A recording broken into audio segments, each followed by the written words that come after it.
Good morning, everyone, or good afternoon, depending on where you are in the world. And welcome to Taking Online Training Beyond the Screen. Today's presenters are myself. I'm Brad Cook. I'm the Vice President of Strategy and Growth at Open LMS.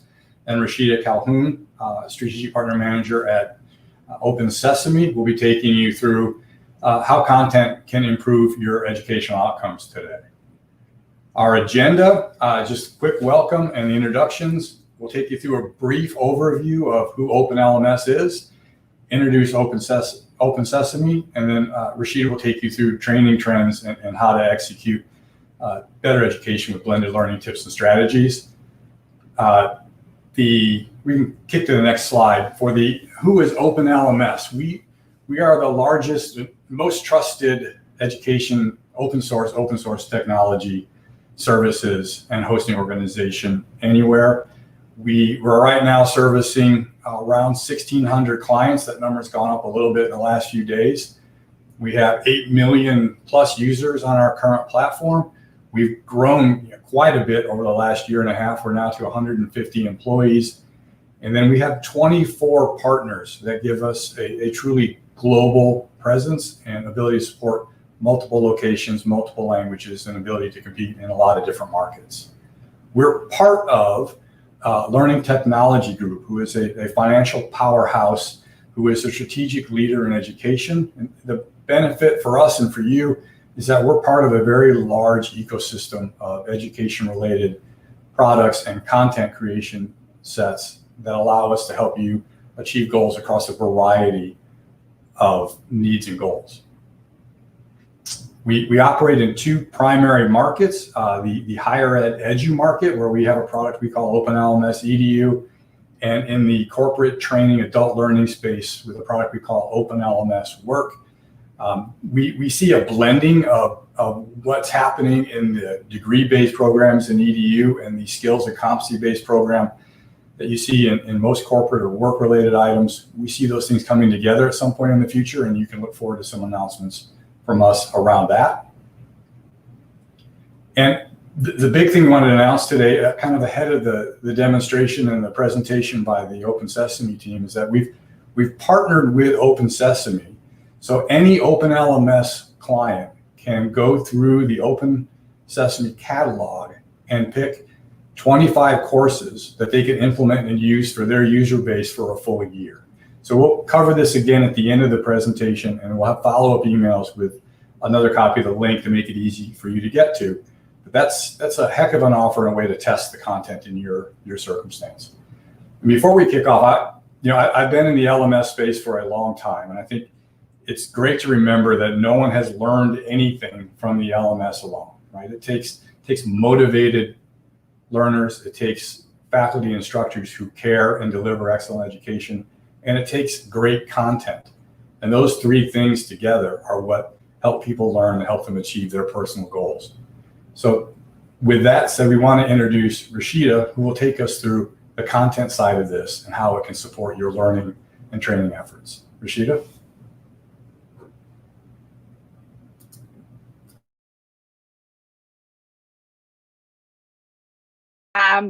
Hi, everyone. Thanks, Brad, for the introduction. So yes, I'm Rashida Calhoun with OpenSesame, and really quick intro to OpenSesame. So we exist with one sole purpose, and that is to develop the world's most productive and admired workforces. We do that in a variety of ways. First, we have the most comprehensive catalog in the market, over 20,000 courses, and I love to boast about that. But that huge catalog of courses that we have, it's a quality catalog, right? Quality matters to us, and we have some pretty strict standards that we use to add courses into our catalog. Also, we integrate seamlessly with your LMS. So in this case, Open LMS, we have a seamless integration with them to make it easy. And then finally, we know how heavy of a lift it can be to be in your shoes as an LMS admin or training person, L&D person at your organization. So on top of those 20,000 courses, we also offer curation, expert curation. We have an amazing curation team to help you kind of sort through and figure out what makes the most sense for your learners. But that's not what we're here for, right? We are here to talk about how you take your learning beyond the screen. And I'm going to walk you through how to do that. To do that, you actually have to blend it up, right? There's ample research in support of blended learning models, and that's where we're going to spend our time talking today, blending the learning in the corporate space. And then I'm also going to share some resources to help you simplify what it looks like to blend your learning, because we know it's challenging, right, to create ILT materials for courses outside of the organization's subject matter. So we're going to spend some time doing that as well. So first, let's define blended learning. There's a variety of different blended learning models, and sometimes the definition can change depending on who's defining it, right? So for the purpose of today's discussion, we're going to define blended learning as a learning program that uses a combination of asynchronous and synchronous learning experience. The key, though, is that there's some independent learning that happens in the program, right? Whether online or in person, but also that there is some instructor-led pieces that support the learning, right? So I've seen some e-learning developers try to pass off downloadable job aids and worksheets as blended learning. And we're going to kind of shy away from that as a definition of blended learning today, right? So for me, true blended learning is if the learner is using the materials independently, but there's also some sort of facilitator, instructor piece, or even coach. And that arguably is the most important component in the blended learning, is having that facilitator. So I've got a question for everyone who's here. In the chat, tell me how much of your learning program is blended. Maybe none of it, is all of it, some of it, or you're not sure. Let's see. What have we got going on? I'm just scrolling through the chat to see. Oh, thanks. I'm excited to talk about active learning and how we can enhance the online training experience. So you guys just keep going in the chat. Let me know if you're blending your learning or if you have no idea where to start. This is going to be for you. We're going to talk through that a little bit.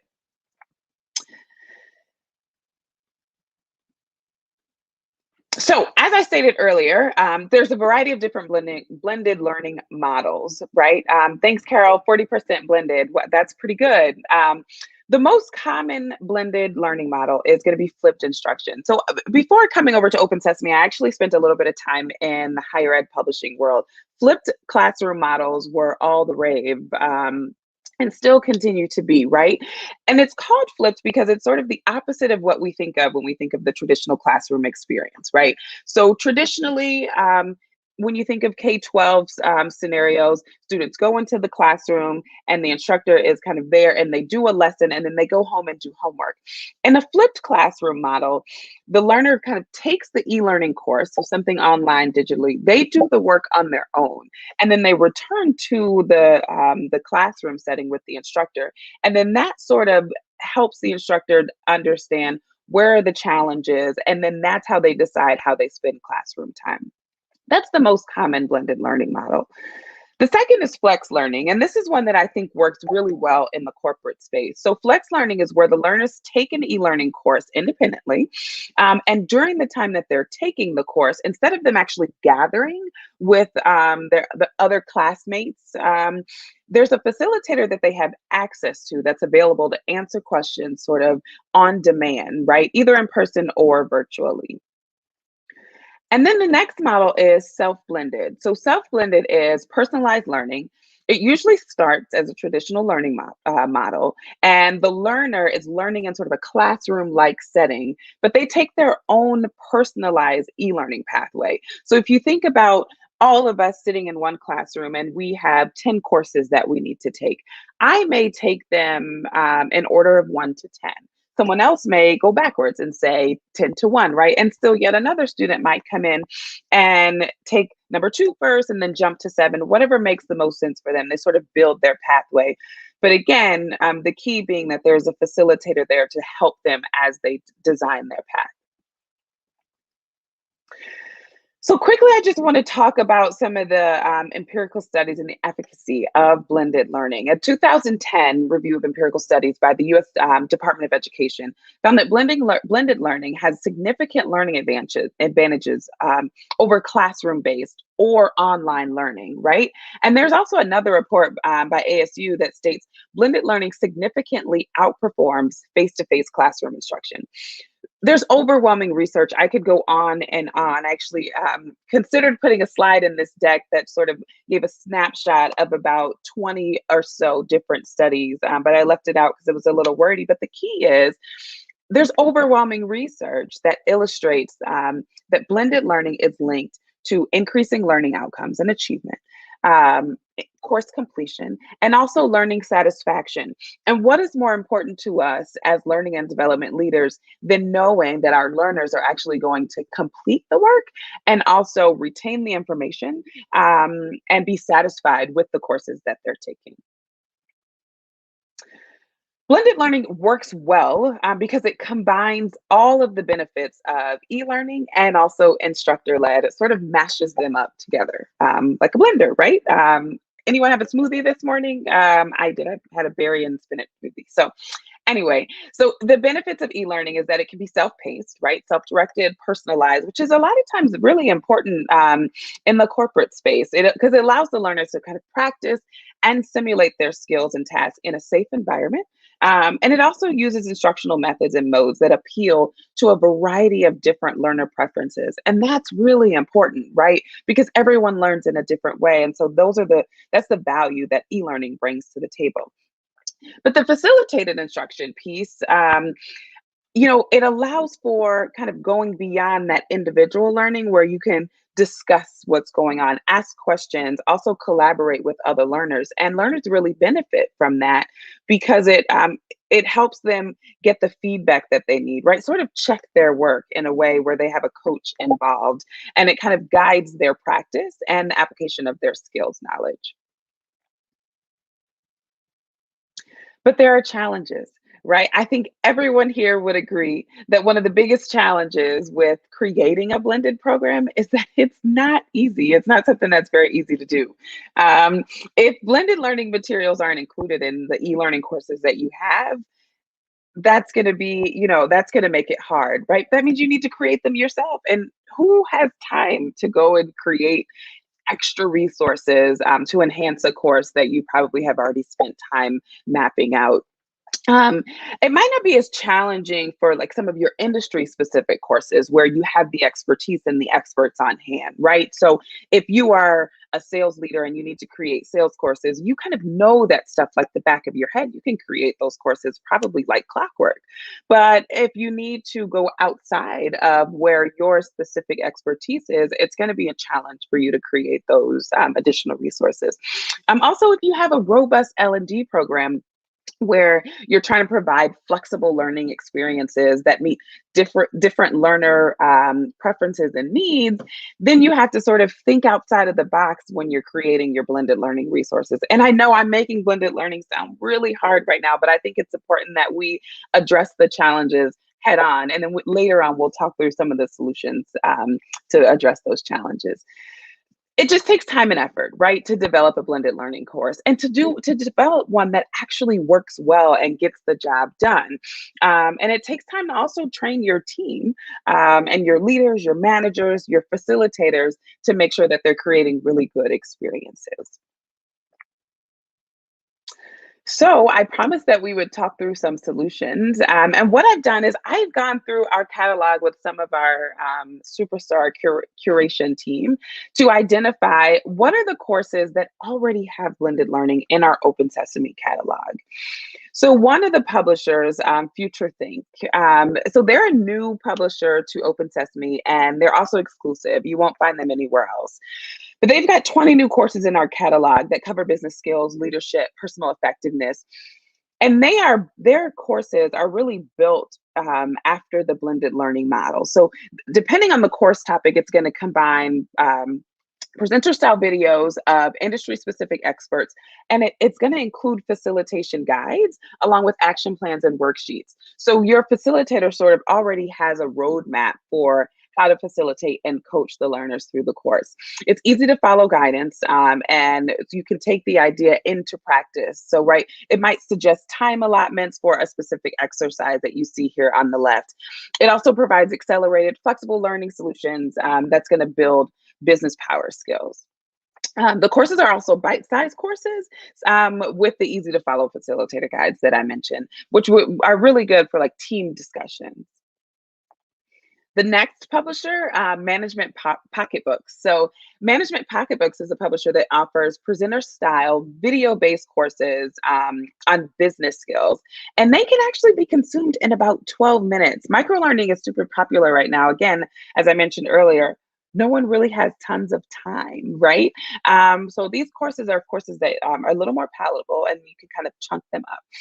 All of the courses, again, here, include a learner and facilitator guide. And they actually recently overhauled all of their blended materials. So they've moved away from doing things like just guided discussions to providing more comprehensive and active learning experiences. And so I saw some people in the chat say that that's something specifically that they're looking for is active learning. I think oftentimes what we find with some of e-learning is that it will give, like at the end of the course, here are some discussion questions that you can use, right? And that's nice to have, but it doesn't really go so far as to blend the course with how can we sort of take this into practice, right? What do we do beyond just having a discussion to sort of check our work and to make students feel a little more immersed in the learning experience? And so I love that Management Pocketbooks has overhauled their blended learning with some of their practice exercises, even self-evaluations and guided activities that you can do as a group.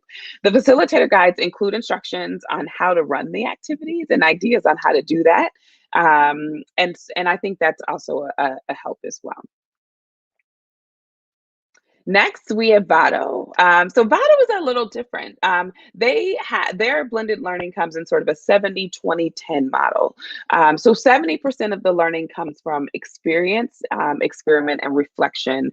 Reflection is really important to me. I think, so I'm a writer. I got 2 degrees in English, and so I'm always journaling and writing. And so when I go through some of the learning courses in Open Sesame, I always like to take time back to reflect on what I've learned and start to really think about how I can apply it. And even sometimes identifying where were mistakes that I made prior to, taking a specific course. And so I like that Vado has that reflection piece. 20% of it comes from working with others. So there's the collaboration. So collaboration is really important. This might be one that sticks out to you. And then 10% comes from formal interventions and planned learning solutions. Vado markets itself as the only off-the-shelf e-learning courseware provider that helps learners apply learning on the job with job aids, reflections, and performance exercises. So in these courses, you'll find the e-learning course. Each of the courses also is going to have an on-the-job exercise or job aid, and then it will have instructions on how to discuss the course content and the exercise with the team.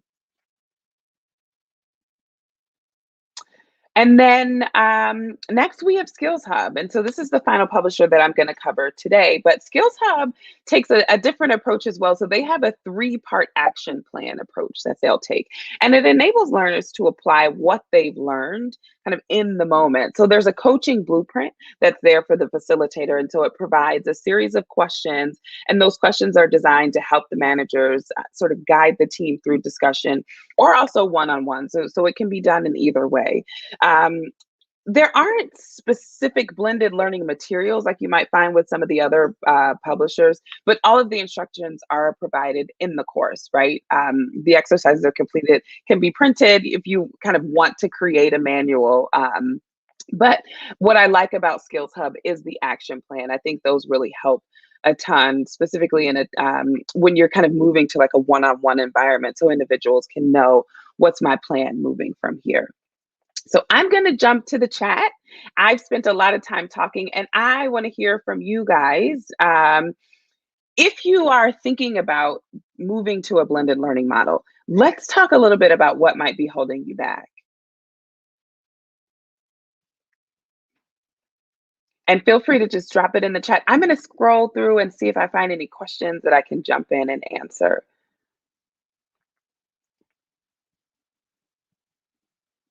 Pat, thanks for sharing that your courses are asynchronous and with an instructor, and that you're looking to blend your learning. Do you have any ideas on how you're starting to move in that direction?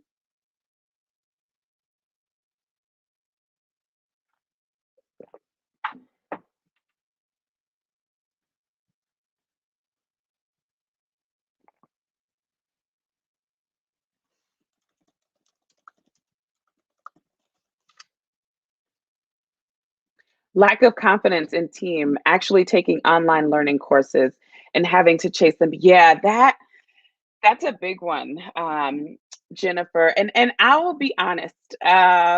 So at Open Sesame, a huge part of working for Open Sesame is actually taking our courses that are in our library. So we take professional development very seriously, so much that when we onboard, there's a huge folder of courses that we need to take within our first year. And then there's weekly courses that we have to take as well. And as a learner, sometimes I fall behind. I can admittedly say that sometimes I am the learner who my manager and someone from our HR team is kind of sending me a message, copying my manager, saying you need to catch up on your learning. So I am that person. I'm being fully transparent there. But what I will say is that when the courseware and the learning is such that I feel more engaged, it's much easier for me to get in. And also when it is more blended, so when I know this isn't only just me, something that I need to take on my own. Sometimes you have to just have courses where you just go and you take them, right? Compliance courses and things like that. But when there's something that I can look forward to, like when I'm maybe taking courses and then going to discuss them with my team, it sort of adds some accountability there, right? Because I don't want to show up unprepared, but it also adds some excitement because now I get to kind of go beyond the screen, like we're talking about today, and share with in some of the experiences with other folks on my team. So I think blending really does help you have to chase them less. But I don't know. Does anyone else have any ideas on how we can stop the chase? Maybe that's our next webinar, right? How do we stop the chase for folks completing their learning? Pat says, our problem is we are industry specific and not training within a company. So we have to create blended experiences that are for individuals, but also perhaps practice teams. Yeah, that's a good point. It, y- when you're trying to think about different learners, and I think this is where you're going, right? Blending for individuals can be very different than when you're blending for a full team. Um, but I think that, if you can kind of take a step back, especially if you're making industry specific content, um, then I think taking a step back and kind of thinking about like how do we coach folks in multiple ways, right? And maybe it's just there's a one-on-one conversation, right, that you can have, but then maybe there's for the team you could do something like teachbacks. So one of our curators talks a lot about teachbacks when she talks about blended learning, and if you aren't familiar with teachbacks, one person actually takes a course and then they come to the team and they sort of teach that team what they learned in the course. That's a nice way to mix it up. And a nice way to also get the team involved. I think it really works. Teachbacks work really well in an industry specific scenario because you already have like that baseline knowledge and you're going to have a different level of confidence there than if you were kind of coming in with something that you don't have much awareness about. So I hope that's helpful. We share the chase with managers by sharing completion reporting with them and setting time limits on required training when employees must complete the training. Yeah, that's so we do that with some of our courses too, and that's when I get those love letters from HR telling me that I'm falling behind on my training. Also, making it a part of performance review, that's huge too. Great suggestion. Any other thoughts? I'm just scrolling through to see if there were any other questions. And Marissa, I know you're in the background. If I'm missing any questions, feel free to chat them over to me.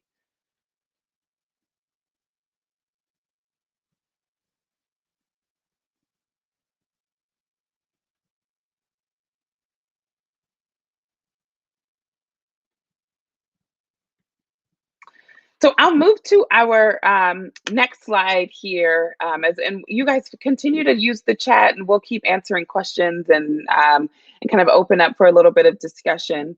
But one of the things that Brad mentioned earlier is, our goal is to increase the value of your LMS through content, right? So we have partnered with Open LMS to offer you guys 25 courses in our Open Sesame catalog. And we're hoping that, that this is helpful as you start to explore blending your learning. That's why I wanted to mention some of the publishers who already have blended learning models kind of built into them to help that a little bit. And so what we'll do is we'll send this out in our follow-up to you, but this we're hoping is something that's really useful for you. And Brad, if you want to come back up and we can keep the conversation going. Welcome back. It's been so long since we've seen your face. I found the presentation interesting, and I like the chat that was occurring. And I did admit something in chat that maybe I shouldn't have, but I do really enjoy the training courses that are more around like career and personal development than I do sometimes some of the compliance ones. I wonder if anybody else in the group kind of feels the same way. I know you offer a full spectrum of courses, and maybe some of those can be more interesting than others. I see Jennifer, your comment is anyone offer prizes or incentives for training? Yeah, so Osiris does. Osiris, can you in chat kind of give us an idea what you're doing there?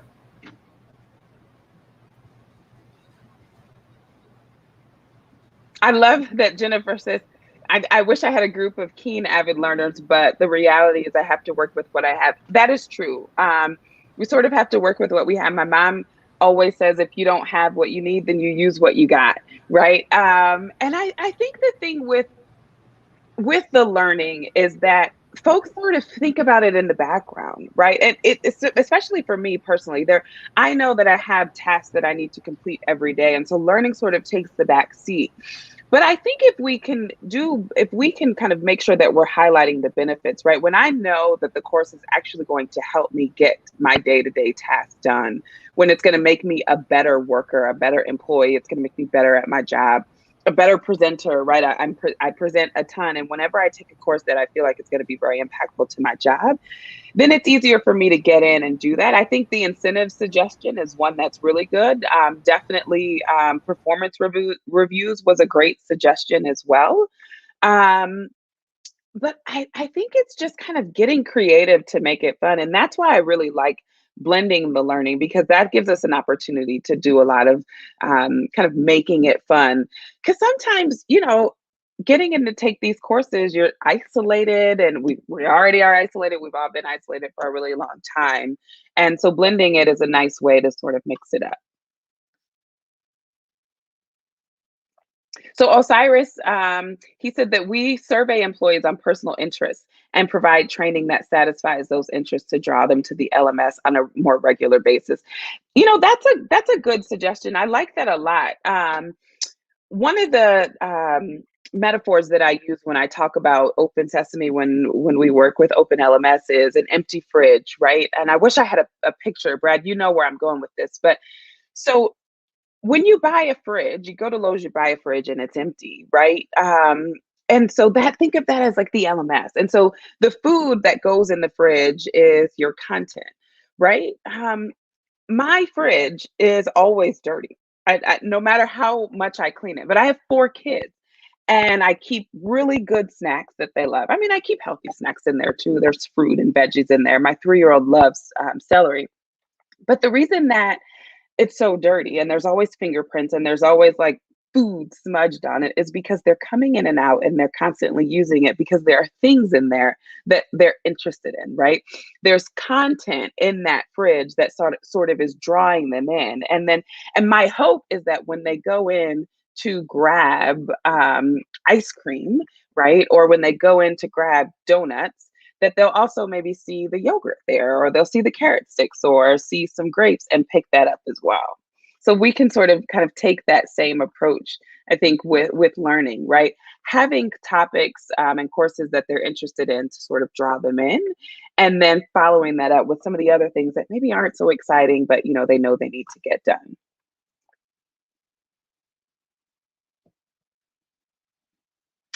Any other thoughts, comments, suggestions? This conversation has been really good.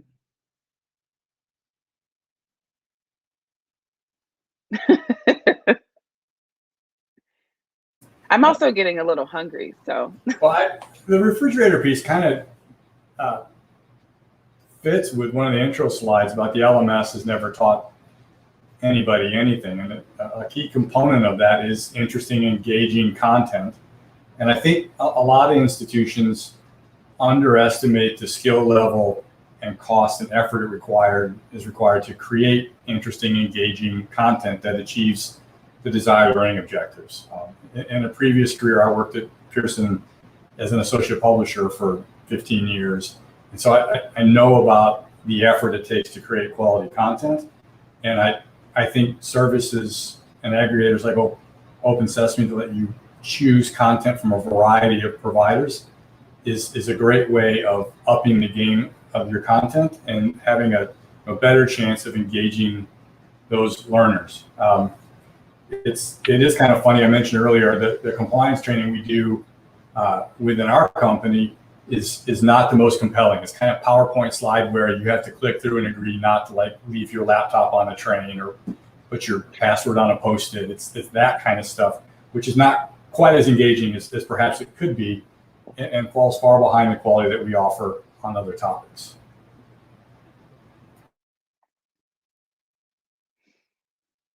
Thanks, Brad. So I'm just checking. So Marissa, did we get any questions? I know sometimes there are questions that are submitted beforehand, and I want to make sure we don't leave any of those unanswered. Are there any questions that came in with registrations that we should talk through?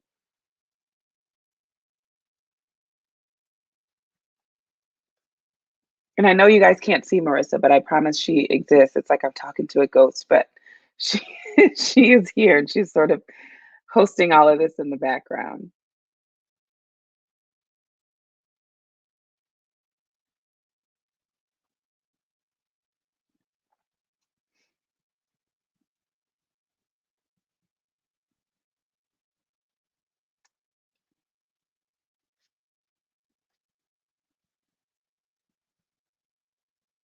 Okay, so one question that came in is about blending learning when you don't have industry expertise. And that's a good one. And we spent a little bit of time talking about how it works, when it's sort of the expertise that you already bring to bear. When you don't have that expertise, I think you have to sort of look outwardly, right? You don't want to make it up. You don't really want to spend the time having to learn it yourself, right? Because you have so many other things that you need to do. And I think in that case, it really simply comes down to outsourcing. Sometimes you just can't get it done yourself, and that's okay. So when you're dealing with skills that you need to cover, where no one internally has the expertise, that would be my suggestion, is to find a way to kind of check that box and get that done without you having to go out and get the expertise yourself.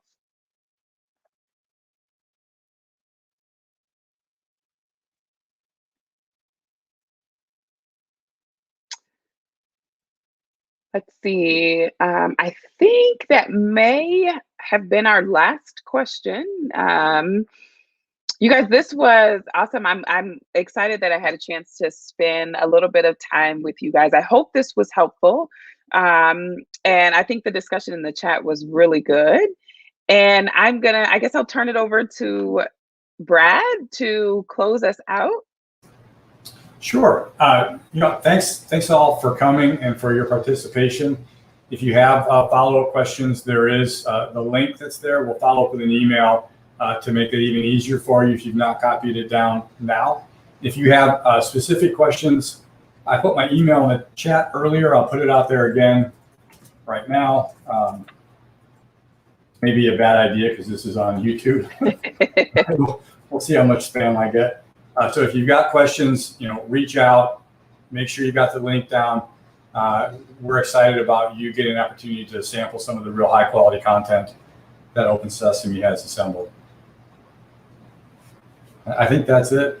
Guys, thanks for coming. And Marissa, thanks for being our video DJ today. Thank you all. Happy Tuesday.